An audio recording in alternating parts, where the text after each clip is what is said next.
Good morning. This is Jeff Cooper with the Daily Market Report from T3 Live. And the S&P is gapping down before the open. And we're going to take a look at the position of the market here. The S&P gapped up on Tuesday. Let's go right here. The S&P gapped up on Tuesday,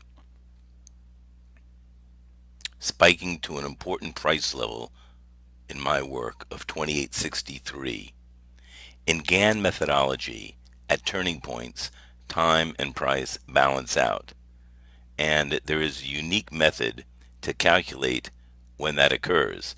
Suffice to say that 2863 balances out or points to August 7th, 8th on what is called a square of 9 chart. At the same time, August 8th is precisely 180 degrees from the February 9th closing low, the February 9th low, I should say, of the year. So there is some good geometry on the table in league with this potential 2863 August 7th, 8th square out or balancing out. Tuesday's gap up saw the S&P flatline until the last hour on Thursday. Let's take a look at the shorter term. So you can see Tuesday's gap up, first hour high, right in here, 2863, and basically it flatlines until the last hour yesterday when it spikes below the 20-period moving average, and this is often a precursor to an extension lower, to a continuation lower. Looks like someone thinks they knew something late yesterday. This morning the market is gapping down. If the gap remains open today, let's take a look back at the dailies.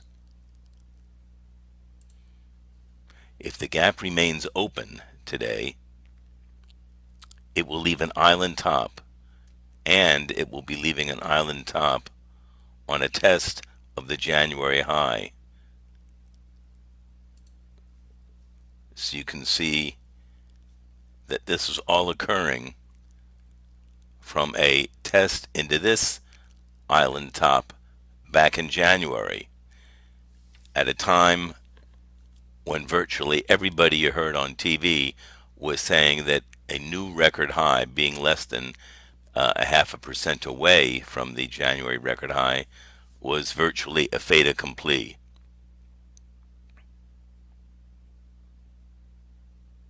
At the same time, a close at near session lows today will leave a weekly signal reversal bar. Let's take a look at the weeklies.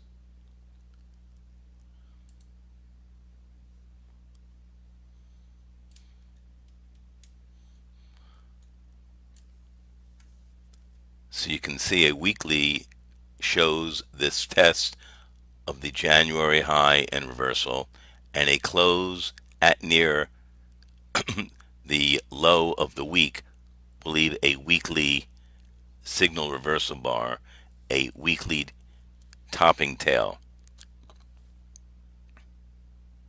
The presumption is a weekly reversal bar will elicit trade to the low of the month near 2800, where an outside up reversal bar took place. Let's take a look at the dailies again. So this is the low of the month. This is August 2nd, and you have an outside up bar following a test of the 20-day moving average, the red moving average here. So consequently, a continued reversal today suggests a test of the lows of the month, which interestingly enough, on the aforesaid square of 9 chart, is 90 degrees down. In other words, this 2800 level is key, not only because it elicited a reversal at the 20-day moving average, but because it is also 90 degrees down from this high. Said another way, This last little move up was a 90-degree tranche higher. And a failure here on the important Friday weekly closing basis could look like a stab if we're below this 28.48-ish level, which looks like it's going to be the case if we stay below the open. Will be a stab below the prior swing high, looking like a false breakout. Bull markets love to close at highs on a Friday in the summer. However, a failure below the low of the month will tie to a break of the 20-day moving average, which is held since it was reclaimed in early July, right here. That will be a change in complexion. Consequently, a break of 2800 and the 20-day MA warrants caution where defense is already on the field this morning if this gap leaves an island top going into the weekend. That's it for now. Be sure to adhere to your stops, and good luck out there today.